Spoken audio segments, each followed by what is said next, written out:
Interest ഉണ്ട് civil service എക്സാമിനേഷന് എഴുതണം എന്നുള്ളത്? ഓക്കെ, ഒരു 3-4 പേര് കൈവയ്ക്കുന്ന കാണുന്നുണ്ട്. അപ്പൊ ഇനിയും ഒരുപാട് പേര് വരുന്നേ വിശ്വസിക്കുന്നു.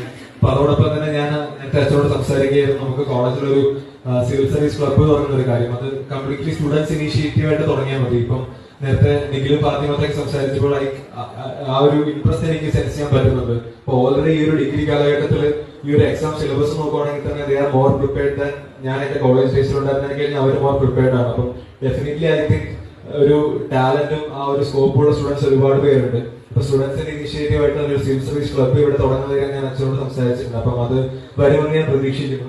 ഇപ്പം നിങ്ങളുടെ പ്രിൻസിപ്പൾ ആണെങ്കിലും ഈ ഒരു എക്സാമിനേഷൻ പ്രോസസ്സിലാണെങ്കിലും ഈ ഒരു കരിയറിനെ കുറിച്ചാണെങ്കിലും വളരെ ഇൻഫോംഡ് ആണ്, വളരെ ഇൻട്രസ്റ്റഡ് ആണ്. അപ്പം ഇനിയൊരു 5-6 ഇയേഴ്സ് ഡൗൺ ദ ലൈൻ ഒരുപാട് ബ്യൂറോക്രാറ്റ്സിനെ, യുവക്ഷേത്ര അലൂമിനീസിനെ ഒരുപാട് ബ്യൂറോക്രാറ്റ്സായി കാണാൻ പറ്റുമെന്ന് ഞാൻ പ്രതീക്ഷിക്കുന്നു. അതോടൊപ്പം തന്നെ നിങ്ങളുടെ തുടർന്നുള്ള കരിയർ മേഖലകളിൽ എല്ലാവിധ ആശംസകളും നേരുന്നു. Last but not the least, ഇന്ന് ഇവിടെ ഈ ബുക്ക് ലോഞ്ചിങ് നടന്ന സ്റ്റുഡൻസിന്റെ പേരൻസ്, നിങ്ങളുടെ ഒരു സപ്പോർട്ട് മോട്ടിവേഷൻ കൊണ്ട് മാത്രമാണ് ഇവർക്ക് ഇത് ചെയ്യാൻ സാധിച്ചിട്ടുള്ളത്. അപ്പം ഇനി മുമ്പോട്ടുള്ളവരുടെ കരിയറിലും ഈ ഒരു സപ്പോർട്ട്, സ്ട്രോങ് പില്ലേഴ്സ് ഓഫ് സപ്പോർട്ടായിട്ട് നിങ്ങൾ നിലനിൽക്കണം.